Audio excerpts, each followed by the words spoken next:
Nagbabalik po ang Glycen TV. Milyon-milyong deboto at mga namamanata ang dumagsa sa prosesyon at traslasyon ng Poong Jesus Nazareno. Nagpapatrol, Glycen Moreno.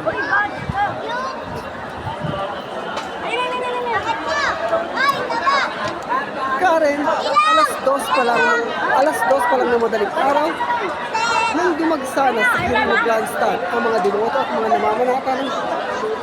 namamanata para sa pahalik. Para sa pila ng pahalik.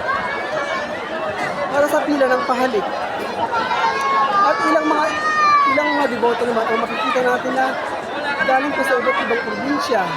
Ang mga iba't ibang deboto at mga namamanata ay nahilo, nagtulakan, nagkaipitan, nasaktan, at nasugatan.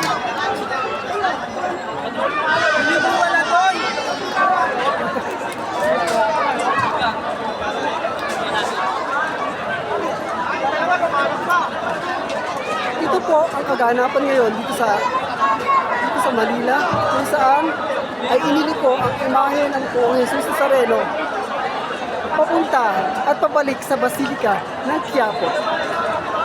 Glycen Moreno, ABS-CBN News, Manila.